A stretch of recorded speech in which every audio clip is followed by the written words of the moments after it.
You just heard the importance of visual shining strategies from Nicole. I would like to share a specific one with you today that you can put right into your toolbox and use tomorrow. My name is Liza Schlienger, and I'm an art teacher in Buena, New Jersey. I've been teaching for about 15 years in grades ranging from 6 through 12. Many of my learners, like yours, demonstrate a broad range of skills and abilities and are oftentimes performing above, below, or at grade level.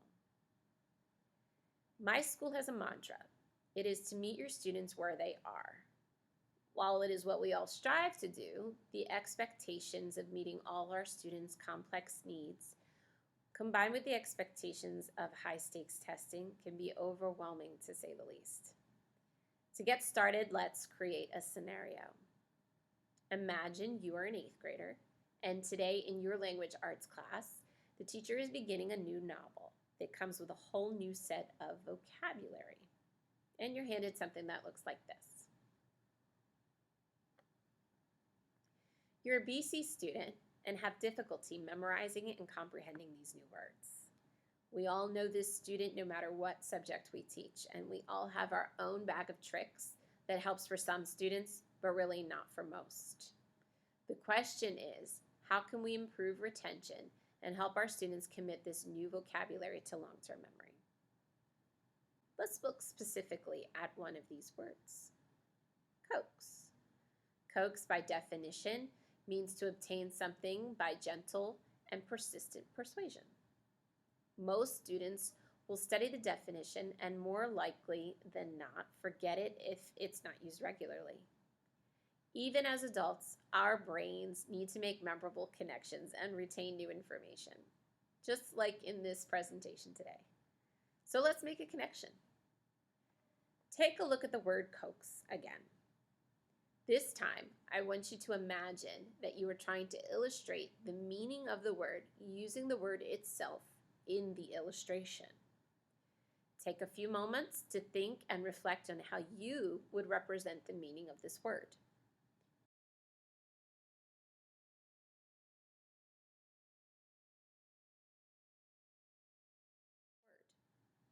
Now, let's view an example.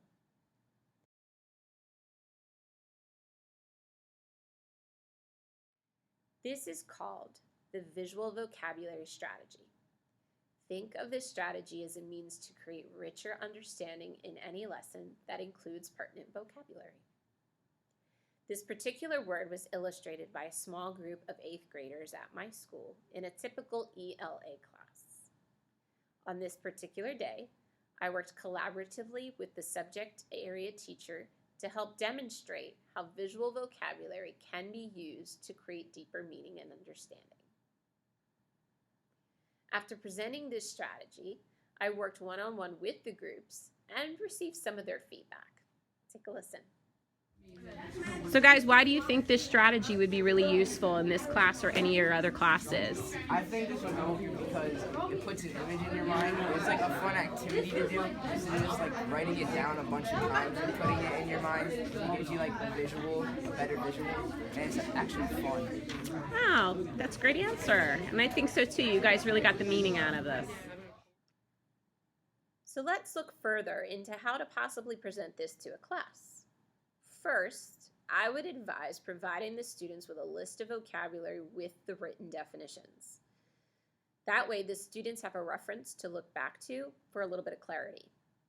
Also, consider giving them photocopies of examples of how the words are illustrated to allow them to see size, use of color, and the overall presentation of the words. Or try placing examples on a whiteboard for them to clearly see. Also, feel out your class. It goes without saying that each class is different for so many reasons, whether it be grade level, inclusion, the mix of personalities, or just an overall tough lesson. For these reasons, you might want to make this a group or a partner activity that allows students to offer their strengths to the group. Some students are intimidated by drawing and have a lot to offer in ideas or just in encouraging others to be a part of the discussion rather than in just the drawing part itself. In my experience, I first ask students what they do when they have to study for a vocabulary test. I usually find they will respond with so many different answers. Some just read over the definitions to memorize them. Some, on the rare occasions, will make flashcards. And some are just unsure of how to study and make no attempt at all. Let's admit it. Some of our students are often apathetic and unmotivated at times because they just don't understand the information being taught. After questioning them on how they study, I would then begin writing one of their vocabulary words on the whiteboard. Next, I would choose a student to read the definition to me from the list.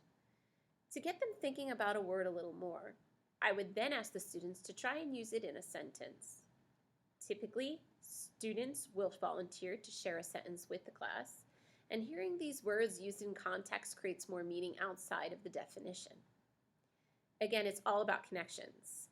So I find this to be a valuable step before they begin brainstorming their illustrations.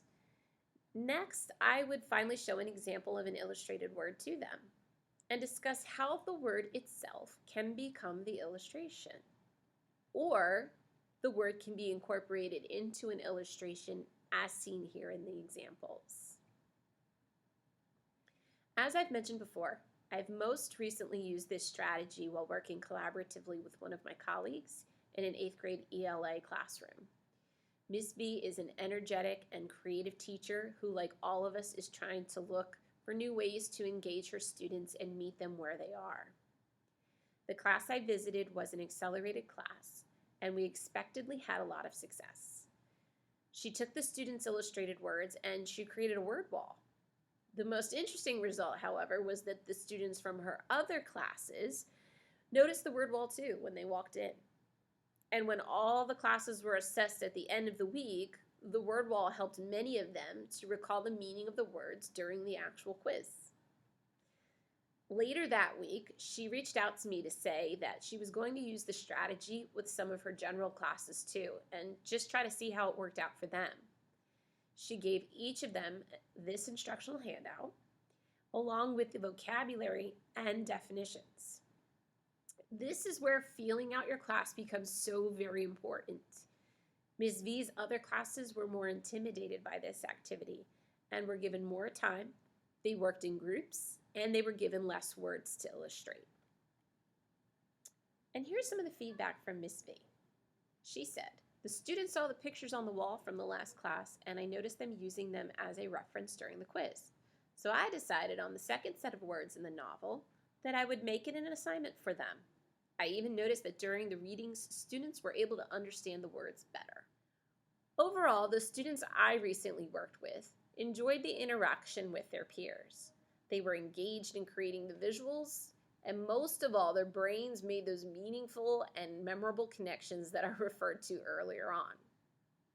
Suddenly, these words became visual cues the students could rely on and relate to, and in turn, this strategy helps enable the students to read more fluently, understand the author's word choice, and gain deeper insight into the meaning of a text. This strategy also supports the new wave of visual note-taking that has become popular and successful in the classrooms across the country. There is psychological research done on visual note-taking, and it began with the dual coding theory in the 70s, which explains how visual and linguistic information is processed in two different areas of our brain. We have to connect the information in the visual area with the information in the linguistic area, and that's how we boost our potential for retaining that information. Now, I should make note that this strategy is not intended to be an in-depth lesson, but merely a strategy that can be included in a fully developed lesson later on. For instance, this strategy originally came from an arts integrated lesson about illustrating vocabulary within an acrostic poem. Think of it as a means to create richer understanding in any lesson that includes the pertinent vocabulary rather than a separate lesson itself. This strategy also demonstrates the core values of arts integration. What is arts integration?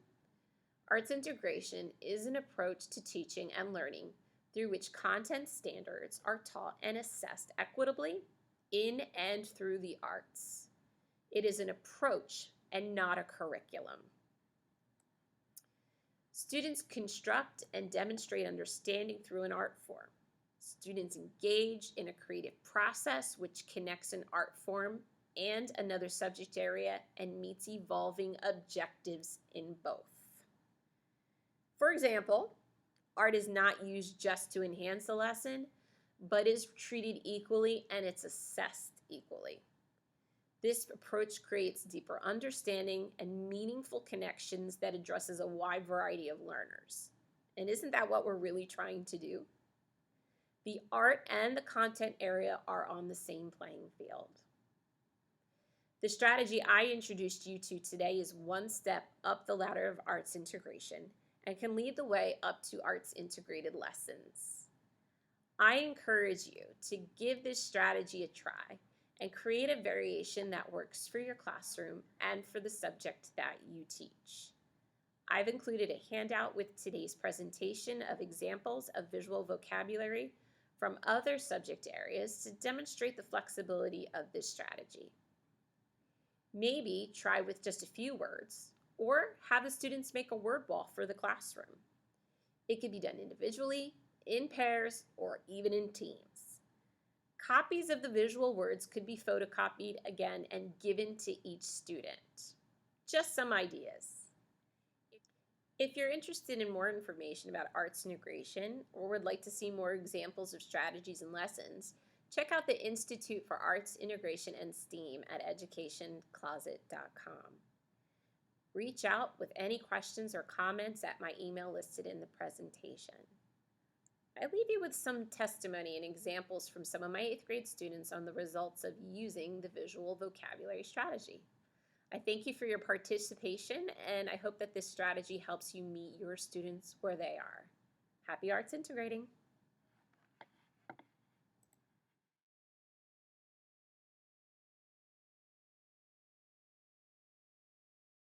All right, do you think this is really helping you to remember the vocabulary? Definitely. Why so?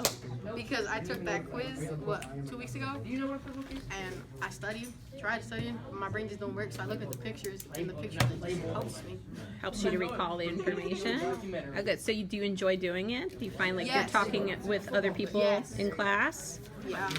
Yeah. Yeah, because it's all about communications nowadays. Because sometimes we don't communicate, and then it just leads to drama. And then as you communicate, it's better. See? All right. Thank you, Jadaris.